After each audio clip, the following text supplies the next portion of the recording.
Welcome to the RotoWire Fantasy Baseball Podcast, brought to you by Fantrax. I'm your host, James Anderson, and I got another NFBC main event overall winner with me, this time 2016's main event overall winner, Rob Silver. Rob, how you doing? I'm good. Good to be chatting baseball again, James. It's been too long. Absolutely. And of course, you've been chatting baseball with Rob DiPietro and Jeff Zimmerman on the Launch Angle Pod.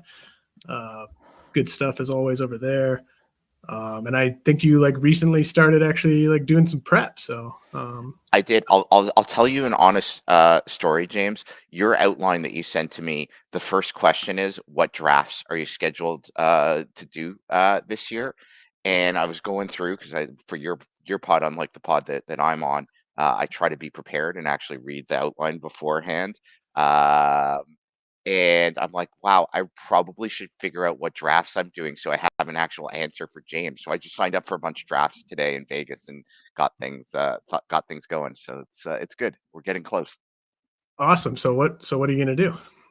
I signed up for the whole Champions League. Let's try not to get relegated to whatever the opposite thing is today. So I haven't done a 12 team draft, I think, in 15 years, as some people pointed out on a Discord today. So it should be interesting. It's going to be a good time. Awesome. Well, yeah, I mean, doing a 12-teamer after doing a bunch of 15-teamers is it's quite an experience. So I have a prediction. I'm going to walk out of that draft thinking my team is awesome, like just a stacked team. I got two awesome closers. My starting pitchers are good, and my hitting's good. I nailed that draft. Yeah, that's my sense. I think you will nail your championship. Okay, so yeah, so you did the Champions League, so you're all set for that. I got into an auction in Vegas, so the Friday morning auction. Hopefully that fills. It looks like the auctions are a little bit slow to fill, but my guess is, as we get spring training going, a lot of those are what it looks like for those of us doing the NFBC and going to Vegas. Looks like the turnout's huge. People just are like me and couldn't be bothered to actually sign up for a lot of things yet. So my guess is Greg is going to start poking people, and things are going to fill out pretty nicely because it looks like there's a big crowd of people going to Vegas this year, which is great. Yeah, absolutely. I'll only be there for the first 2 days, but looking forward to what? Yeah. Oh yeah. Didn't I tell you that? No, you're only there for 2 days. Yeah, getting in on Wednesday and leaving on Friday. So I won't make it to the Epic Bash Friday night. I won't be there for the Saturday main events because I have to go to one of my best friends is getting married in New Orleans on that Saturday. So I'm going to go to Vegas for 2 days. And then what a selfish thing to do, to get married on main event Saturday in New Orleans. He doesn't play like NFBC or anything like that, but he was legitimately trying to get his fiance to not do it that weekend so that I didn't have to miss that. That's awesome. I'm just joking. As somebody who had to miss First Pitch at Arizona this year because of my nephew's bar mitzvah, I only have one sister and she only has one son. So it was literally like the statistical odds that his bar mitzvah was going to be on a First Pitch Arizona weekend were minuscule. He literally could have been born any other weekend, any other week, and it wouldn't have overlapped. But at the same time, I couldn't not show up for my one nephew's bar mitzvah, so I had to miss First Pitch Arizona. So I totally get how sometimes life, as annoying as it can be, gets in the way of our silly little hobby. Well, speaking of our silly little hobby, I've got some okay questions for you here. We've got one to start things off where we're not going to make it through 4 hours, James, unless you have some good questions. So I hope you have some good questions to keep us going. Well, my definition of good questions here would be kind of keeping this to about a tight 70 minutes or so. I think that's right. Okay, what kind of lunatics would go 4 hours? I was a joke. Nobody would do that. Certainly nobody would listen to that. Hundreds of people have listened to it, apparently. Yeah. I know these Russian bots that DiPietro pays to listen to podcasts to pump up the numbers. So, there are 5 hitters, Rob. Yes. Going in the first 2 rounds of 15-team draft champions, that none of the BAT X, Steamer, or ATC project to have a batting average of 270 or better. I know that's kind of a clumsy intro, but and ATC takes some of those projections in. You're really just saying the same thing 4 times when you get to ATC. But sorry, I understood the question. Yeah, so 5 hitters going in the first 2 rounds that the projection systems all think will hit below 270, basically. Matt Olson, Elly De La Cruz, Francisco Lindor, Pete Alonso, Marcus Semien. All 5 of those guys consistently going in the first 2 rounds. And so my question to you is, which of the 5 hitters that the projection systems think will hit below 270 are you willing to take in the second round of a high-stakes league? So it's a great question. One of the things I'm really trying to think about this year is protecting those ratios. There've been some really good articles, different sites, and batting average, and then WHIP and ERA on the pitching side. And there's no doubt taking a guy who does not project to hit 270 in the second round, meaning likely your second best hitter. If you went like a Strider or a Burns or Cole in the first round, and maybe your best hitter. Starts putting you in a position where you need to start chasing batting average a little bit if that's a concern for you. So the easy answer is, if I had an early pick, I would take Matt Olson happily there, but he's never getting there. So Matt Olson is the answer. Like I think Olson is a legit second round pick, but he's going certainly ADP wise, and you've been doing a lot of the 400 DCs. So I'd be curious what you're actually seeing, because those mimic closer high stakes leagues. Is he's kind of 16, 17, 18. So somebody picking at the back half of the draft is doubling up on Olson on the way back. And that's not something I do. There's always going to be a hitter I like more than Olson, or a pitcher there, I think. Are you a Matt Olson guy? Well, I was just going to tell you, I pulled up the 400 DC that I'm currently in, and Matt Olson went at pick 21 there. Team 10 paired him up with Trey Turner. Yeah.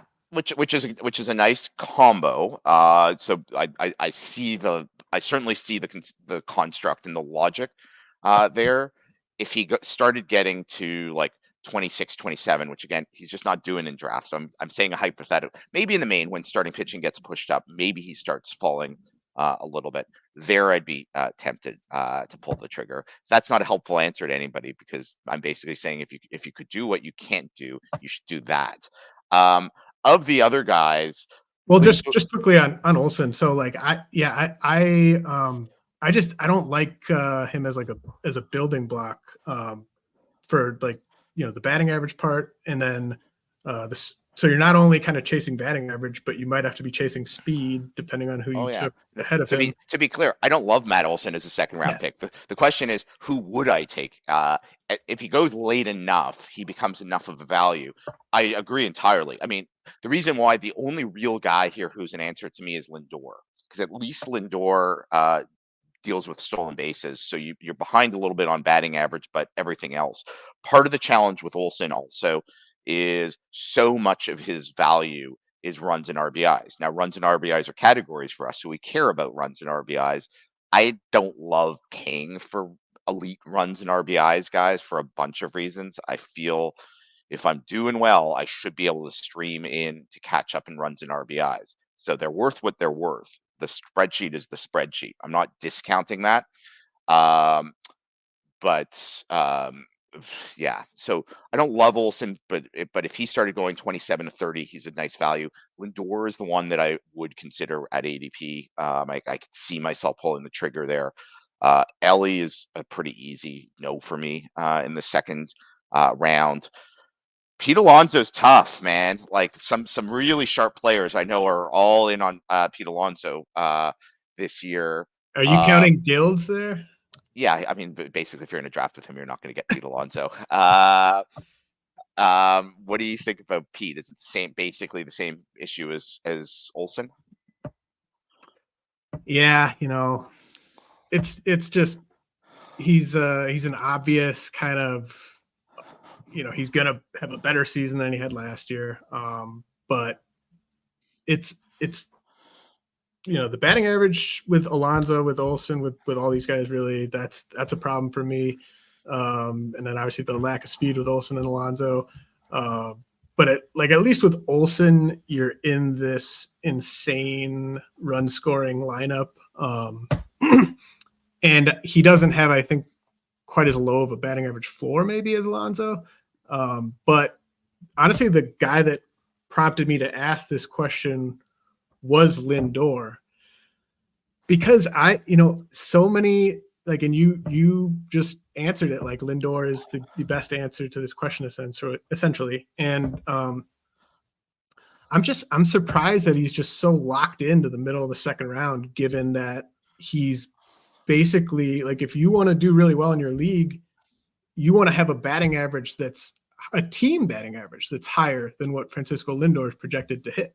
And so I would take Michael Harris over Lindor straight up this year. So you're gonna think I'm lying here, James. The line I have written down on my sheet here, because again I did prep because I have too much respect for your spreadsheet or for your podcast to just half-ass it. Is I think I'd rather Michael Harris than Lindor or any of these other guys. I'd certainly rather Albies, who again was not part of your question, so I'm not answering the actual question that you asked. But Albies is an easy answer for me over these guys. Harris, I think I'd rather over pretty much any of me. Him and Olsen are tough because Olsen really is an elite hitter in some ways, but I'd rather Harris over Lindor straight up. Positions aside, there is DiPietro makes the argument that he doesn't like a lot of the late shortstops, so he'd rather have shortstop eligibility. I get using that as a bit of a tiebreaker if you have them as a tie. And I think the reality is once you hit mains, a bunch of those starting pitchers are getting pushed up. And if you had an early starting pitch or an early to middle pick, you're going to start playing the game of which starting pitchers are getting back to me. And do I like them enough to take any of these hitters, or do I need a starting pitcher in the second round? Yeah, and so this 400 that I'm in that I referenced, where Matt Olson went 21st, just for the sake of, I might as well tell people, Lindor went 24th, Alonso went 25th, Elliot de la Cruz went 27th, and then Marcus Semien made it all the way to 36. Which I think you're going to see a lot more of in Vegas as we get closer now, as a few of the starting pitchers get injured in spring training, as happens every single year. I think you're going to see at least a couple of these bats make it back to the turn, if not into the third round. Yeah, I was actually having this discussion with someone offline last night, just like where, because obviously the starting pitching gets pushed up, and I'm curious if Michael Harris, if he just sort of stays at the 2-3 turn, would the main event crowd be higher on Harris, like by 5 picks, than the DC crowd? Like, I don't know. I could see lots of people. So if you assume, take Strider out of it, anybody who had any of those first 5, 6, 7 picks, if you start doing I have Witt and I add Harris, boy, that's a nice combination. I have like any of those guys, it doesn't matter which one, and you add Michael Harris to it, like it becomes a pretty sexy combo, as long as, and I'm sure this is the debate folks who might consider jumping him will have, as long as you can convince yourself, I like one of the starting pitchers in the third round or fourth, fifth round. Like, so it depends. Everybody who's going to be there is sharp enough to have a plan for how they're going to attack starting pitching. So I absolutely think if you're willing to push your first starting pitcher a little bit, whether it's the third or fourth round, I could easily see Harris jumping into that second round in a lot of drafts. Whether it's ADP wise, don't know if it's enough for that. Yeah, I'm interested in, I wonder if some Strider teams might take him as the hitter in the second round. Not crazy. Like him or Albies with Strider is a pretty good way to get going. Right. Yeah, because and what I love so much about Michael Harris is just, he's such an awesome piece to build around, because he gives you such a nice outlay in all 5 categories. And I agree that shortstop falls out. Like, I know you're referencing DiPietro. But I agree, shortstop does fall off pretty steeply at a certain point, but it's not something I'm thinking about with like my second round pick necessarily. I totally agree. I think I don't want to put words in Rob's mouth. I think that's a consideration in round 9. You start saying, I don't want to fill up my corner infield because I like first 2-3 hitters. Take the hitters you want, that you value the most, that create the positional, the category flexibility you want. I don't know that you should be saying I'm going to pass on this hitter for a hitter I like less in the second round because I'm not sure about my 20th round pick. Like, I think that's a bit goofy. Okay, so another guy who is going in the second round of these 400 DCs, I think he went 26th in this one I'm in. Vlad Guerrero Jr. You obviously follow the Toronto Blue Jays, for anyone who didn't know, living in Canada. Now, Rob, when I was ranking Vlad Guerrero as a prospect, I was sort of envisioning this stage of his career, mid-20s, him being like a 315 hitter who would hit 35 to 40 homers every year. And he could hit 315 this year with 35 to 40 homers, but that's certainly not something anyone's projecting. There is a projection system that has him for actually 2 projection systems have him for 35 plus homers. But it's a little surprising to me that we're at this stage of Vlad's career and I'm not quite sure what to expect from him. I sort of thought it would be kind of a obvious, like, this is what you're getting from Vlad Guerrero, but he's been, and obviously the year where they were playing in Buffalo is complicated matters, but I've seen you kind of commenting on the projection systems with Vlad.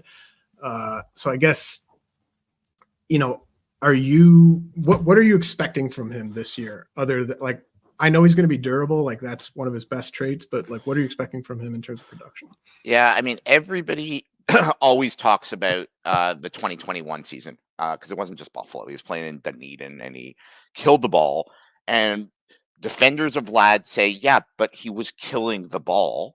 And cynics say, but he was playing in minor league parks. So we know he's a really good minor league player. Not so sure about major league player. So forget 2021. Put that aside because it's too complicated, and he's not going back to Dunedin this year. God, I hope he does. He's not going back to Dunedin. Something's gone weird if he's going back to Dunedin. Let's talk about 2022. Do you think he can hit 274 this year? Like, the projections say yes, and I think my gut at least say yeah. Like, there's upside there, but 274 is certainly not crazy for Vlad. Can he hit 32 home runs? Again, like, Vlad Guerrero should be able to roll out of bed, and if he stays healthy all year, hit 32 home runs. But it's hard hitting home runs if you hit ground balls. But can he hit 32 home runs? Everybody would say, obviously, Vlad Guerrero is capable of hitting 32 home runs, and the projections think he can hit 32 home runs. Can he hit 187 runs plus RBIs and 700 plate appearances? Well, projecting anybody, including Marcus Semien, for 700 plate appearances is stupid. But even if you knock it down, as you say, he is durable for a big guy. He should be able to get 90 runs and 90 RBIs plus or minus in however much he plays if he stays healthy. Even if they rest him a little bit, he should be able to get there. It's certainly not a crazy benchmark for him to hit. And the 8 stolen bases from 2022 is complicated. Like, who knows? He could steal 4, he could steal 10. He's not going to be a 0. Like, he's, for a big guy, people joke about Vlad. He will run a little bit. You put that all together, and in 2022, he was player 22 on the player rater, right? Like, he was easily a second round player. Now, he was drafted because he was the best coming off a season where he was the best player overall in 2021. And as a first round player, so it was a disappointment.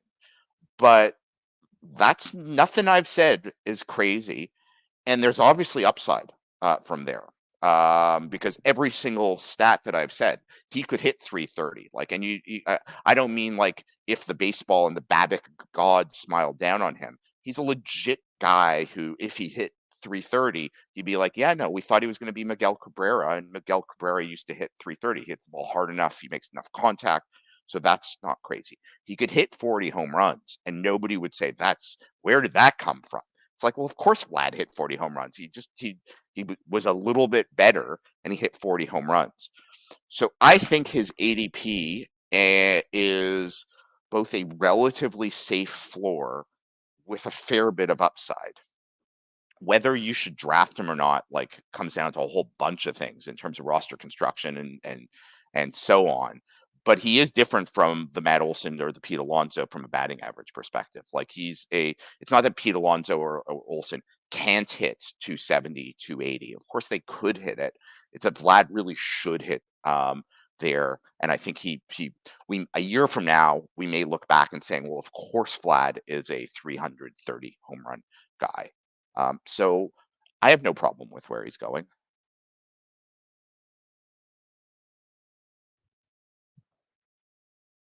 I agree with pretty much everything you said. But I'm curious, do you know if the projection systems like how usable are players who played on the 2021 Blue Jays projections relative to just a random player who also played in the 2021 season? Like, is there any noise in there still, or? Oh yeah, no, there's still definitely some noise that's kind of chased through. Like, it should be dropping off now because the good projection systems, like, it shouldn't be weighed that much, but it's still part of it, and it's the reason why it's not crazy to look at the Vlad projections, the Bo Bichette projections, who I think we may talk about, and be a bit cynical about them.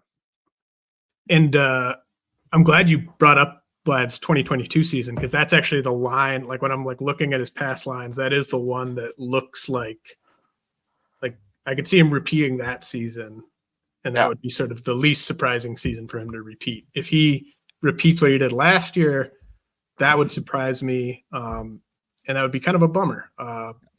But even if he just does, like, the great thing is he is pretty durable. So even if he just repeats 2023, you can still win your league, no problem, taking him in the second round.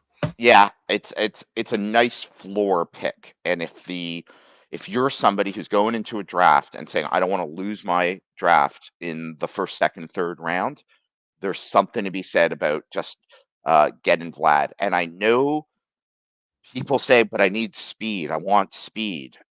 I've found, like, I need power too. I'm short power, and I don't want to have to use as many of the he's got good power, but he's going to hit 210 guys who are available late or available as free agents. There's something very nice about having an Aaron Judge or having a Vlad or having one of these guys who give you the batting average floor with the power too. Now, it's a reasonable question, but like Rob, Aaron Judge, I feel pretty confident if he's healthy, is going to hit 35, 40 home runs.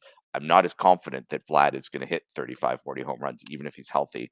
And that's reasonable. Like, needs to get his act together. And he's in good shape right now. That means sweet nothing to me. I could care less that he's in good shape. He's been in good shape the last 3 years when he's been coming to camp. He's been working out the last 3 years is coming to camp. That's all noise. It's just like, is the swing going to be there consistently? And it wasn't there last year. Okay, so I want to ask about Bo Bichette next. So just simple question: how many stolen bases does Bo Bichette get this year? Yeah, his sprint speed is a steeper decline than like Kitzbühel in Austria. It's bad. Like, his sprint speed went from 83rd percentile, 74th percentile, 70th percentile, 53rd percentile to 42nd percentile, and obviously his stolen bases track that pretty closely. Could he just get faster again? Maybe, because he's not a big guy. Like, he's what 6 foot 180, 190, maybe he's put on a bit more as he's aged a little bit. He's 25. Like, he shouldn't be a slow guy, but we've seen this before. So I think you should draft Bo with the assumption you're not getting stolen bases from him. If you draft Bo, he's potentially a 330 shortstop. So he easily could be Corey Seager last season, as like the upside.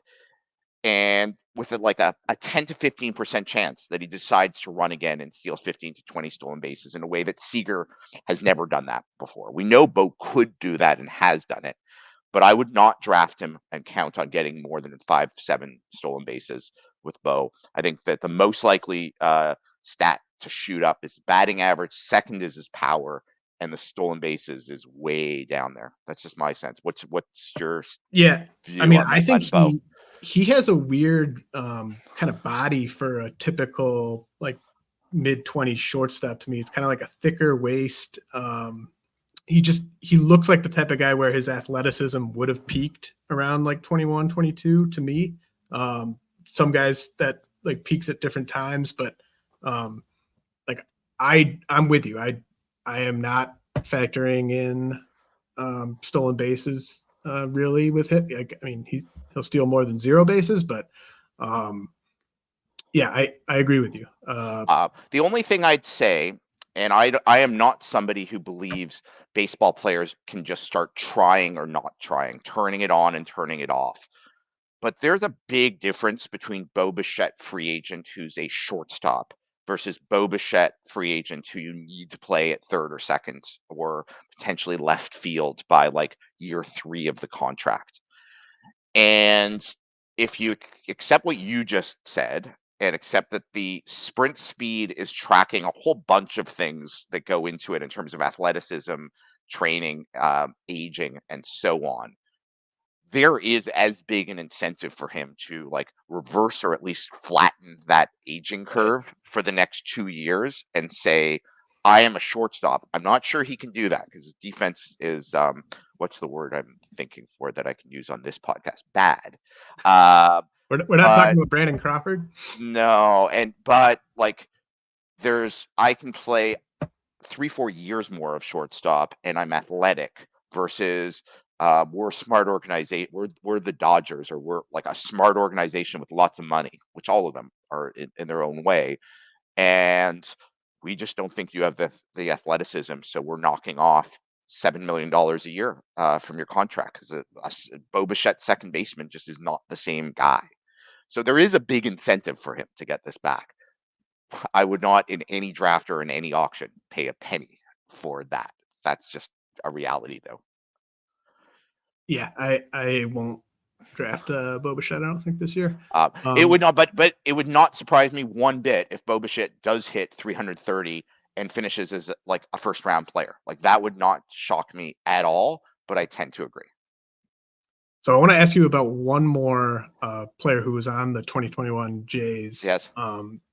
So I was really, whenever a player signs with the Dodgers that I was not drafting, I get really pissed because then obviously the people that were drafting him get the reward of him ending up with the Dodgers. And Teoscar Hernandez lands with the Dodgers, and his projections are just really, really loud. Yes. Like really, really good stuff. Like this is the type of outfielder we all want. And they're basically projecting Teoscar Hernandez to have the second best season of his career after that 2021 season we've referenced.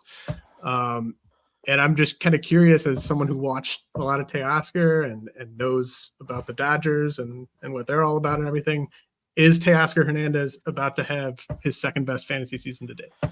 If you don't include 2020, because he was also pretty darn good in 2020. He was right. top 20, 25, but I assumed that you're not counting that. The only thing that could stop him besides well, I shouldn't say that. There's 2 things that could stop him. So when I talked about Teoscar on Launch Angle before he signed with the Dodgers, I said, look, there are signs of aging, right? Like there are signs of the things that happen to guys who already had some swing and miss problems as they hit their 30s. And I said, as long as he leaves Seattle, I think he's a steal at where he was going at the time. My memory, and you were already on your like 14th draft, so you can correct me. He was probably like the 170s, 180s, like he was going round 12, 13, 14 at the time. Is that right-ish? Before he signed with the Dodgers. Anyways, doesn't matter. Yeah, He was going. I think He was going later. Yeah. And I said, like, he was in a terrible environment in Seattle, like just a terrible situation. There's nowhere else he could basically go that it's going to be not an upgrade. And yeah, now he's on the Dodgers, so he's a guy who's going to go up draft boards, I think, as people just kind of chip away at that. He's a bad outfielder. And obviously, my understanding is, again, I'm just starting my prep, that the Dodgers have signed a decent hitter who's going to clog their DH spot. So he really has to play the outfield if he wants to play. And the Dodgers love mixing and matching guys and playing matchups and like using everybody. And they didn't really have the bench. They didn't have the depth that they have had for the last like decade last year. So they couldn't fully do it. I think by opening day they will have like 13 guys for 8 spots kind of thing. If you take catcher out of it. But I think Teoscar is too good a hitter for them to fully play that game. I think there'll be some days where they're up 4-2 going into the 8th and they swap him out for a defensive replacement. So maybe over the course of 162 games, he loses 10, 15 plate appearances because of that. Maybe if there's a starting pitcher with a heavy fly ball tendency on a Sunday, they decide to put a more defensive outfielder in there. So instead of like 150 games, he gets 140 games. I could buy all of that. But at the end of the day, yeah, I think he's really good. It's a very open question on him, much like Bo, whether he runs. So in terms of like he's a great buy or a good buy, my gut again is 5 stolen bases is probably where you're getting from Teoscar, but he could steal 15 and then he's like a really, really, really elite guy potentially.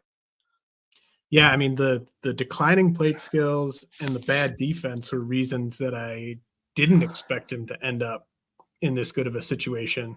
But it's a lefty heavy lineup, and it does. I like the idea of having this sort of free swinger with crazy power mixed in with all these extremely patient guys, because I can imagine being that pitcher and being like, all right, I just got through Will Smith and Max Muncy, and like this is a completely different thing with Teoscar.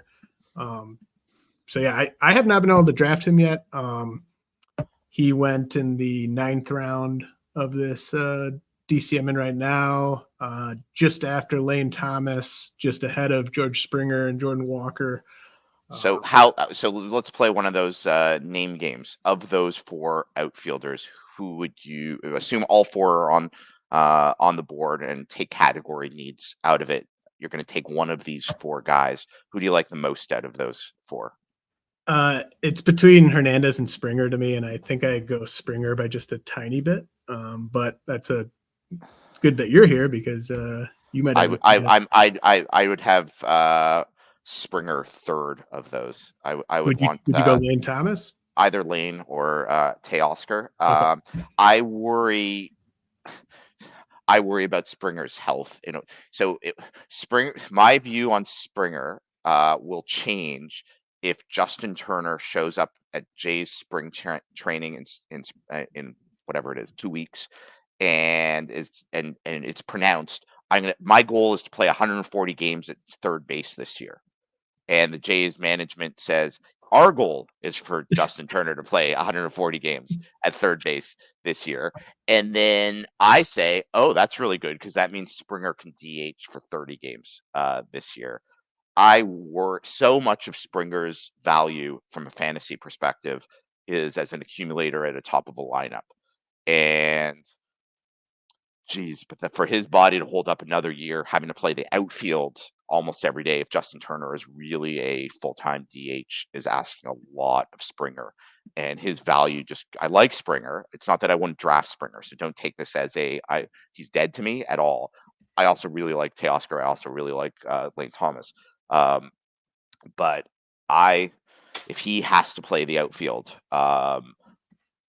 I just have to knock down his projected playing time by 20%. And you knock his playing time by 20% down, his value goes down really quickly. Yeah, that's can we talk about Alejandro Kirk really quickly as the last Blue Jay before we move on from that? Yeah. Yep, let's do that. So you asked the question, is Alejandro Kirk like a classic buy low guy? And it's an interesting question because where did I put that? I did so much prep for you, James. My God.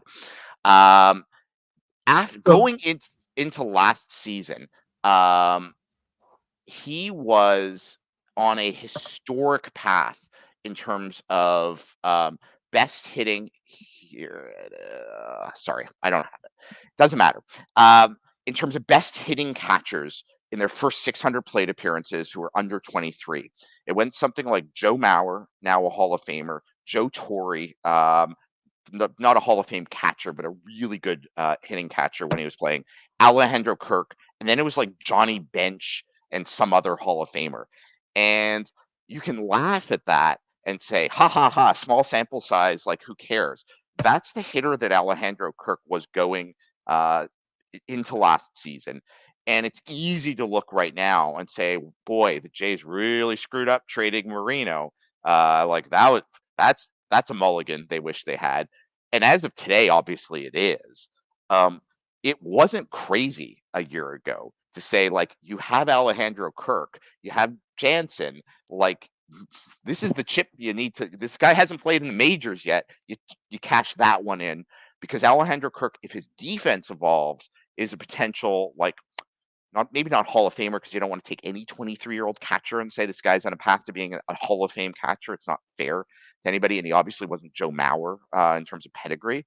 But he was really, really good.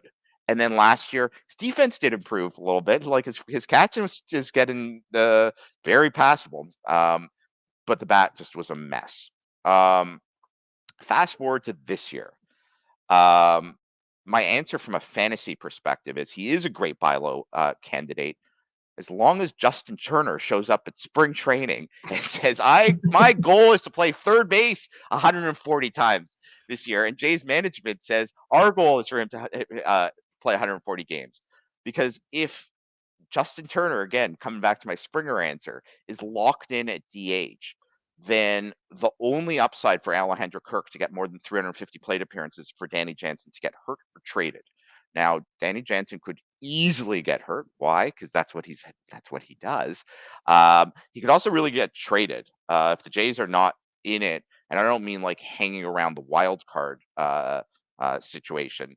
I mean like if I could see the Jays being like an 85 and 77 team, like a good team, and maybe they win the third wild card or fall a game short, and they still trade Jansen sometime this summer just to cash in the chip. But that's the only way that he gets more than 350, 400 plate appearances. And it's just really hard, even though he's pretty cheap right now. And I think Alejandro Kirk will be much, much, much, much better to really break out and be like a top 15, top 12 catcher, just because the playing time isn't there, unless he can DH part-time as well. That being said, if you're in a two-catcher league, there is something really nice about drafting a second catcher, where he's going, who will not hurt your batting average, even if you acknowledge that the upside may be capped, if that makes sense. So I think you're drafting him as a catcher 2 who just won't hurt you, who has some upside. And if Turner is going to play the field, then everything changes.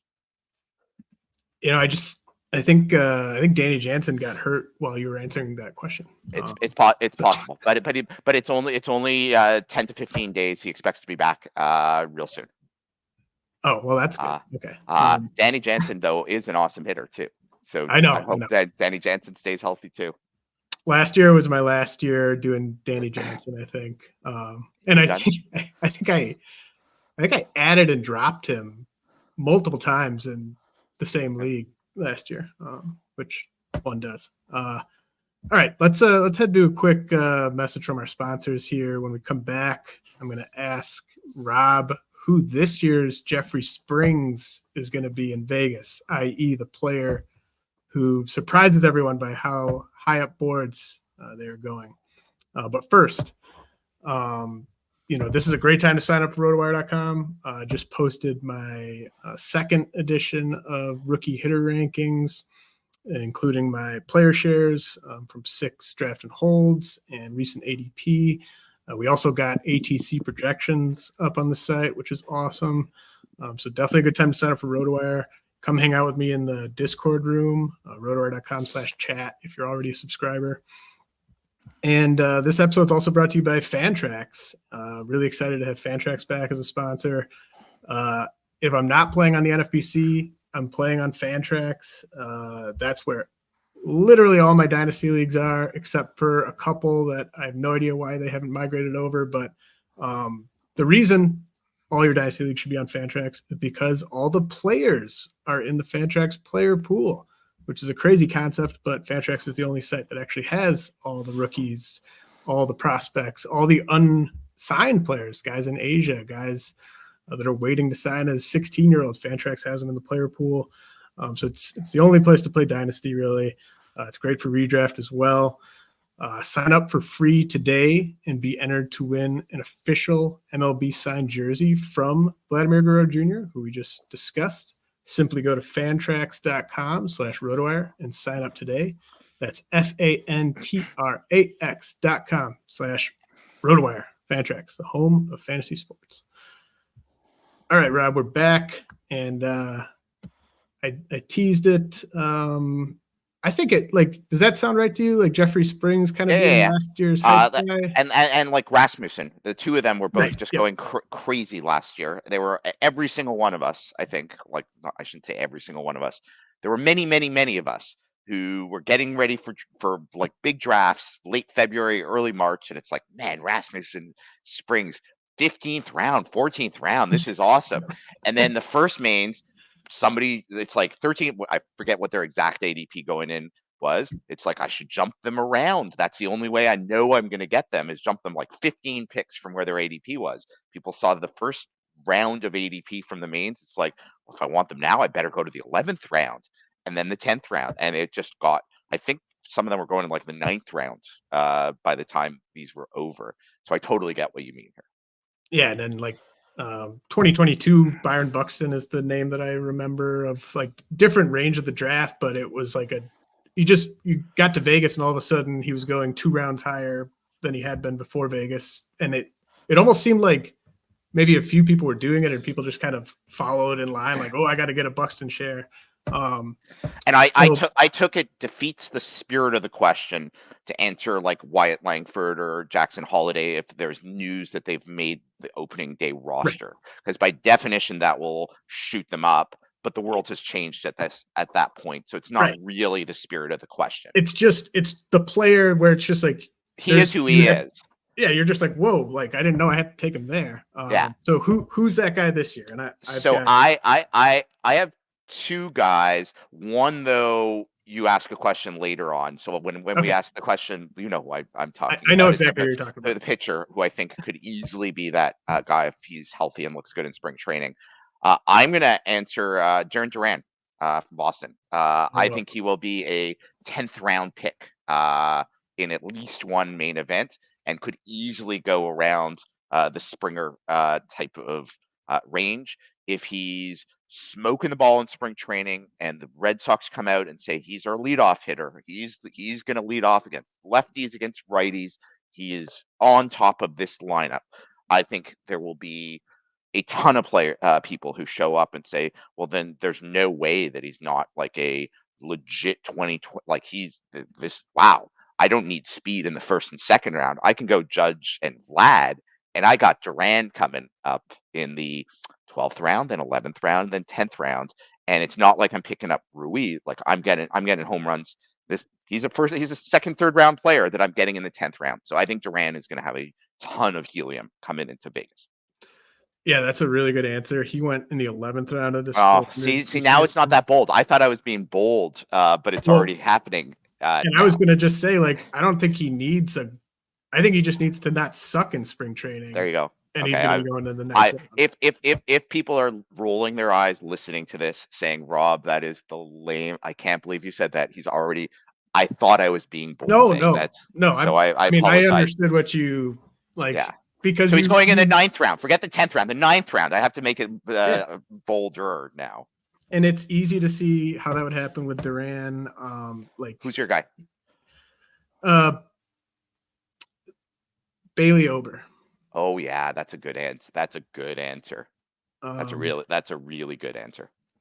And I was gonna say because it's sort of which range are you talking about? Like, I think the kind of like Kyle Bradish, Joe Ryan, Zach Eflin guys are going to get bumped up 2 rounds by the time we get to Vegas, but that's everyone expects that, I assume. But I think Bailey Ober starts going in, 7th round, something like that.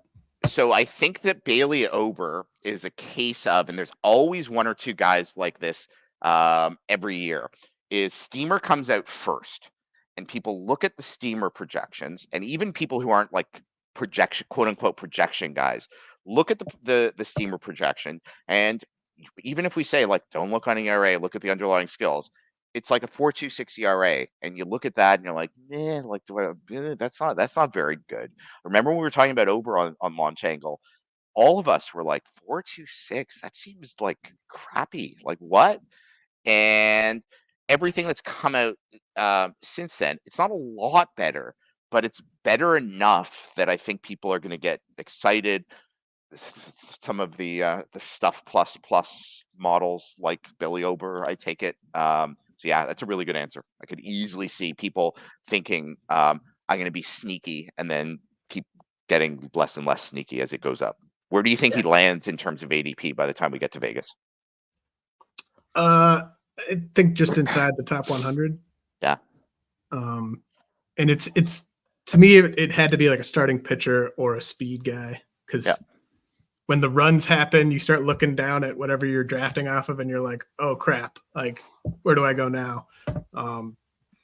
Okay, so let's see. All right, actually let's do that question that you were going to reference a guy. So the pitcher I was going to. So you do your lead. Yeah. My answer was predicated on that. Yeah, I had 0 interest in Chris Sale with Boston, and I really don't think I've drafted Chris Sale in at least 5 years. But I find myself now Chris Sale, Atlanta. Is there really that big of a difference between Chris Sale and Tyler Glass now? And I was trying to get Chris Sale as my SP2 in this DC, and I was just really dumb and got greedy, and I didn't get him. But he went in the 8th round. But Chris Sale, what do you think now that he's with Atlanta? So put it this way: if you guaranteed me Chris Sale was going to pitch 150 innings, then Chris Sale is where Tyler Glass now is. He's easily a 5th round worth starting pitcher. He's a top 10, top 12 starting pitcher if you knew that he was going to stay healthy on Atlanta for an entire season. So Chris Sale was. I think Chris Sale will go even earlier, and obviously he has been steadily increasing in terms of where you need to take him. I did the 1 DC, and I went Sale Rodon in I think it was 9th, 10th round as my 3rd and 4th starting pitchers, and I thought that was okay at the time. The real question is, because what's the argument against Sale versus Glass now?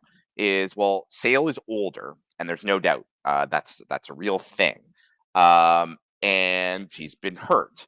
The crazy thing about Tyler Glass now, last year was his biggest volume year ever, and while Chris Sale is old, Tyler Glass now isn't young. I think that there's this perception of Tyler Glass now is still a guy who just needs that 1 year to put it all together.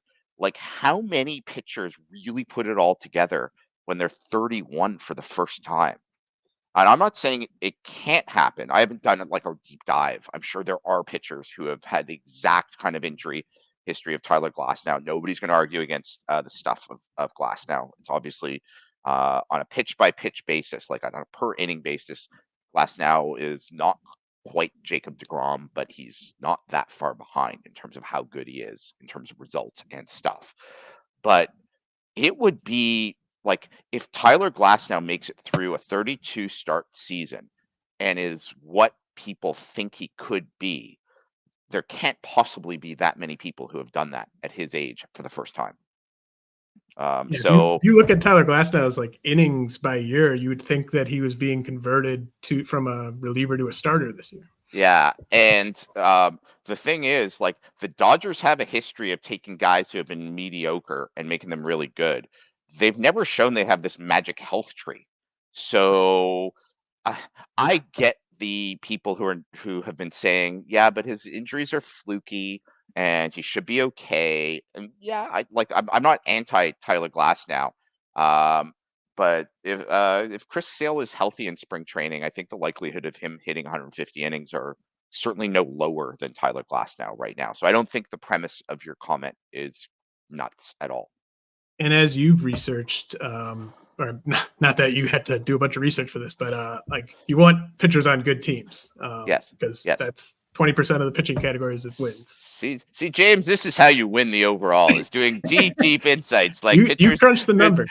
Pitchers on good teams are better than pitchers on bad. Yeah, here you go. Okay, so I think we've covered that, but I am I'm back in on Chris Sale after being out for a long time. Yeah, how does that feel? Well, ask me after I actually land him in like a high stakes league. Jeff Zimmerman, my podcast colleague, has a no knucklehead rule. You don't worry about things like knucklehead because Chris Sale certainly qualifies as a knucklehead. Yeah, I do really worry about knuckleheads. Yeah. Man, there's a lot of competing narratives here. He's coming home, Rod. Did you know he grew up an Atlanta Braves fan? I did not know he grew up an Atlanta Braves fan. That's great. So, bump him up your board a little higher. There you go. Okay, so I sent you a list of about 20 guys. And this is something I've been kind of thinking about a lot. Like, just is it better to hit on the right guys or avoid the guys who are going to just give you nothing or tank you? And I think they're both very important. You want to draft the right guys, but if you make too many mistakes and get guys who don't give you much production, then you're sunk as well. So I sent you a list of about 20 guys they're all going inside the top 150. Yeah, it's a good list. I said, I'm not touching them in drafts, and I gave you just minor kind of reasons. Some of them might just be BS, but I'm interested in which of them you think I might want to take a second look at. So I have two guys, and then I'll ask you a question. So the two guys, and please don't confuse this as I'm all in on them or I'm 100% confident on them. They're just not guys I'm out on. Of the guys on your list of guys, they're like off your board unless they really, really fall. First one is Justin Verlander. Speaking of Chris Sale, there's a lot of late career Roger Clemens to me. And I know the big difference. So Roger Clemens, for those too young to fully remember the Roger Clemens experience, and it was a great experience. Jokes aside, he was an incredible pitcher. At the end of his time in New York, though, the decline was real and it was going down. Now, from a strikeout percentage plus perspective, his last few years and the ERA went up. Like the surface stats were getting much, much worse. It wasn't as bad as last year's Justin Verlander from those kinds of stats. But Clemens signed with the Houston Astros, and the next year at the same age as Justin Verlander is this year at 41, he won the Cy Young Award and had an incredible, incredible season. And I look, the projections don't love Justin Verlander. They don't hate him, but they see him as like an aging guy whose strikeout rates keeps going like that. The flip side is projections have a really tough time in terms of the aging curve with the outliers, right? Because there's a survivor bias when you hit 41.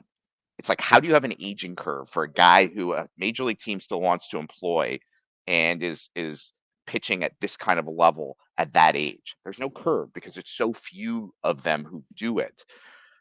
If I told you, James, that Justin Verlander's strikeout rate goes back up, then on the Houston Astros, where he really has to pitch 6 innings and you're out of there and the bullpen's going to take over, we have a really good lineup behind you, that Justin Verlander wins 16 games with a 3.2 ERA in 170 innings. He makes 31 starts. He misses one start all season, so he goes a full season.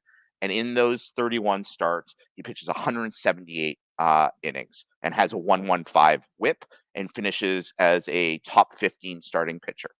You say, no, that's crazy, Rob, what I've just described? No, not at all. All you had to do is just tell me that the strikeout rate rebounds and he stays healthy. Like strikeout rate rebounds, he stays healthy. It's a good thing. Yes. So I think that there is. So it depends on your risk tolerance on Justin Verlander. People talk about, I want some upside picks in my draft because if I have a $260 budget and I return $260, I'm going to finish 7th. Whether it's a straight draft or an auction, the same thing applies. If I break even on every single pick, I'm going to have an average team. I need to not lose a lot of money on certain picks, and I need to make some money on other picks, and then Fab obviously adds to all of that. When people say upside picks, they usually mean I want to take a 23-year-old who's on the rise and he's going to break out. And there's truth to that. And, there's lots of studies about why young players can do amazing things. There's some decent prospect writers out there that you should read and find out about these young guys on the rise. But to me, a Justin Verlander is an upside pick with a ton of risk. So there's a ton of downside and there's a ton of upside at his cost with Justin Verlander. So it's where do you want to put risk into your draft? But that's Justin Verlander to me. So that's one. And then number 2 is Joe Musgrove. If I knew Joe Musgrove is healthy in spring training, then I really like him as a pitcher. And the shoulder injury to me is, well, shoulder injuries are scary, scary things.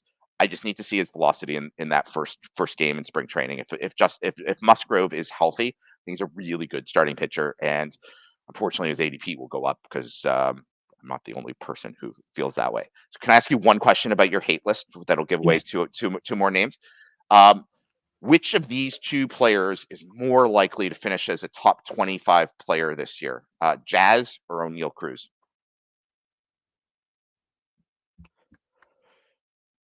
You have to pick. You have to pick one. Yeah, even though you're out on both. I'm gonna say Jazz. Okay, why? You don't think he's a platoon player? I mean, Jazz is awesome. I just think he's like Byron Buxton 2.0 from a durability standpoint. But he's, why can't he have like one full season mixed in with a bunch of injured ones? Yeah, I'm also out on both of them. I won't have either of them, but obviously both of them could make us both look really stupid this year. Of course, yeah. And I mean, these are I'm sure at least a handful of the guys I sent you are going to have fine seasons. Yeah.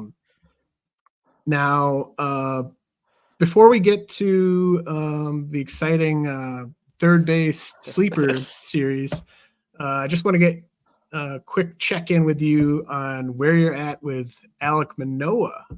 And I'm just noticing I jumped the Alejandro Kirk thing. I thought it was up top, so I screwed that all up. No, will act very natural, like this was how it was all supposed to go. Alek Manoah, I have no idea what to expect from Alek Manoah this year. I don't think the Blue Jays have any idea what to expect from Alek Manoah this year.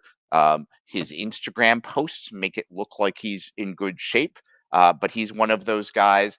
If it goes badly, the story next year was I lost too much weight and didn't feel like I had my velocity behind me.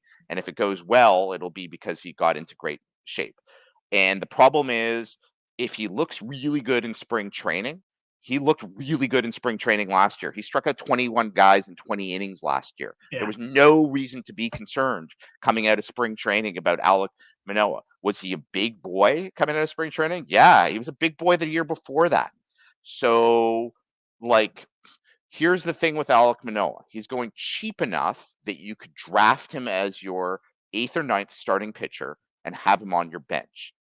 But if you are, I haven't looked at the Jays' schedule to open the season, so I'm just going on a, let's say, assume they have a generic first week of the season. Let's assume he gets the 5th starter job, which is not a guarantee. So he very well may not get if he is not looking good in spring training, they will go to somebody else for the 5th spot. They will figure something out. But let's assume he's the 5th starter spot. Are you starting him that first week, or you'd rather go? I would rather have a middle reliever going in week 1 in an NFBC main event team than Alek Manoah, because I just don't know what he's going to do. Assuming that they're playing, the Seattle Mariners the first week, and that tells me something about my level of confidence about Alek Manoah. I felt way better about Yusei Kikuchi last year at this time, when Yusei Kikuchi was walking everybody and was unrosterable, than I do about Alek Manoah.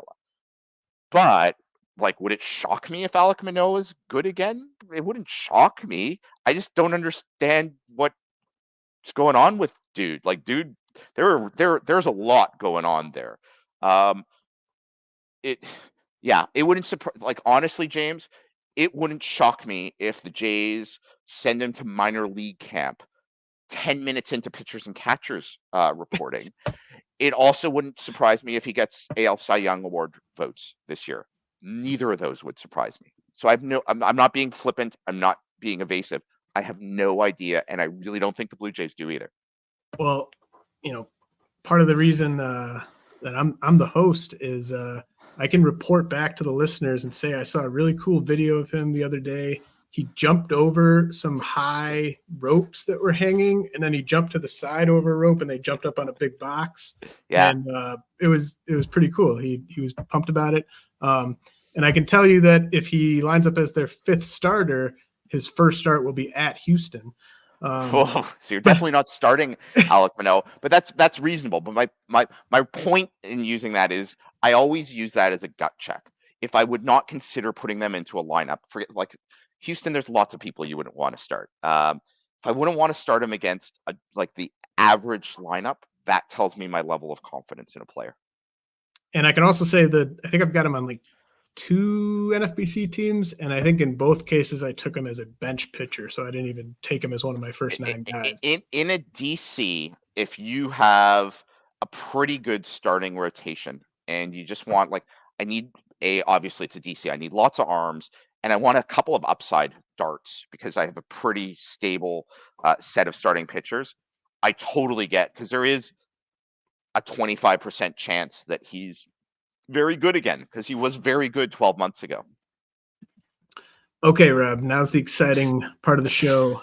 It's third base week. Been going position by position with a bunch of smart people, and Rob and I are going to say which third baseman with an ADP after pick 300 in NFBC 15-team draft and hold leagues we think is the best value. And that means you're up first, Rob. So I like Colt Keith the most, but it feels like a cheat.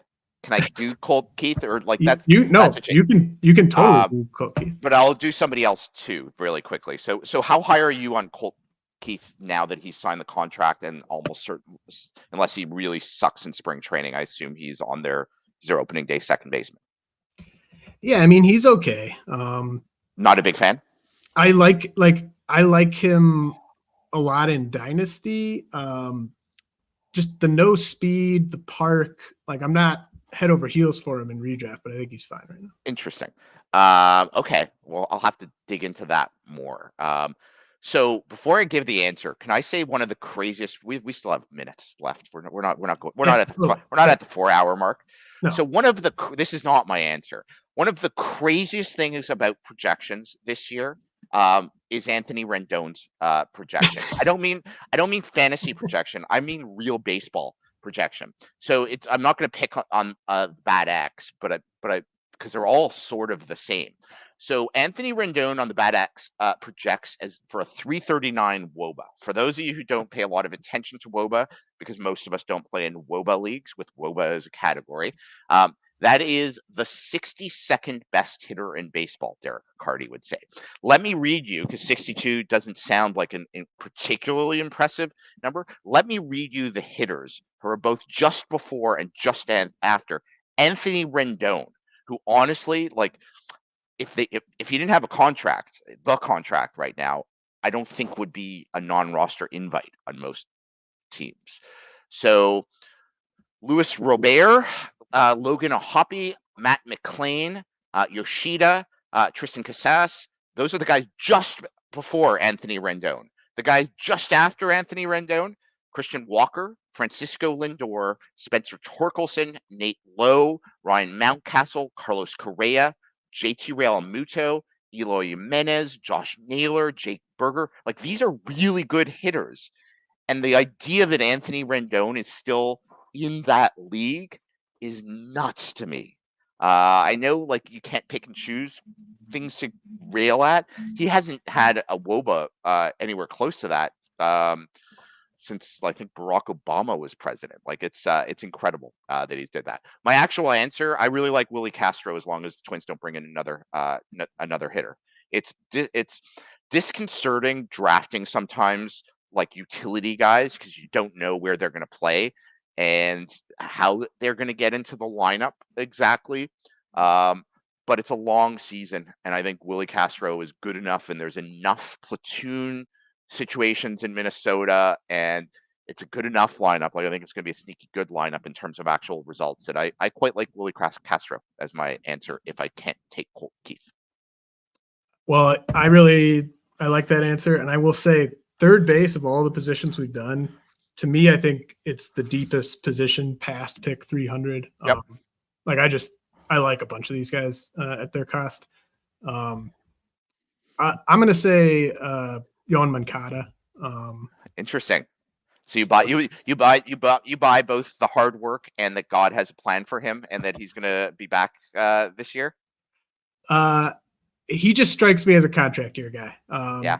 Like I was, I don't know. It's just like Avisail Garcia, Jorge Soler. There's certain guys that, like, they're bad at certain stages of their contract and they're good at certain stages of their contract. I think Yoan Moncada is maybe one of those guys, but like he was also, like, the strikeouts and walks weren't great in the second half last year, but like he was a competent big league hitter.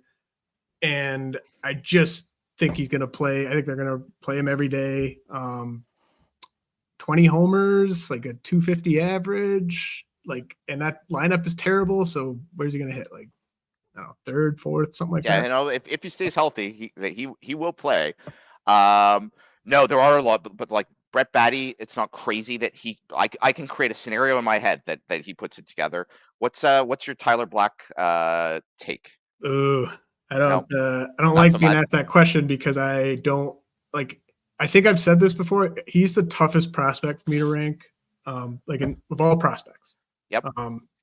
I think he is skills wise. I think he's Tommy Edman with a slightly lower average, a higher OBP, and much worse defense. So, like, the reason Tommy Edman gets to play every day is because of his defense. Now he's not going to have the same type of OBP as Tyler Black, so maybe Black's OBP is so good. But the Brewers are also they're doing their thing with just being as cheap as they can possibly be without having an empty ballpark. So, like, they don't really have a great reason to not see what he has. But, like, how bad is the defense? There's just so many factors. Like, he's not going to steal anywhere close to as many bases he stole in the minors last year. But I do think, like, if he was playing every day, he'd probably steal 25 bases, which just alone at third base, that's awesome. But, like, he might only hit 10 homers even in that park. So just a very, very tough player to kind of peg for me.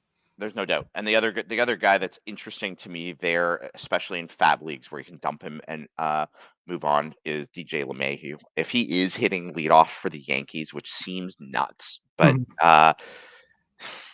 it wouldn't be the craziest thing. He's definitely, at the very least, a streamable player, and you will find times when you can use DJ LeMahieu when he's healthy, and he won't kill you. He's another guy that I like. Yeah. So, like, if you're drafting early, or I mean, like in the early rounds, and you're deciding between one position and third base, I'd recommend going with the other position. Rob, this has been great. Anything else you want to say before we sign off? The only thing I want to say is make sure we get together Wednesday night in Vegas before you have to go to your friend's wedding in New Orleans. Okay, that's a deal. We'll make it happen. Make it happen, yes. And that's I'm doing a main event. I'm doing my CLQ main event. That very first one on Wednesday. There you go. You and I have never had too many drinks before one of us drank, but maybe we'll have to do it for the first time. Okay. Drink before it's the only draft. the main event. Who yeah, it's not a lot of money. Or maybe right after the draft. We'll figure that out. Sounds good, buddy. All right. This has been the RotoWire Fantasy Baseball Podcast, brought to you by Fantrax.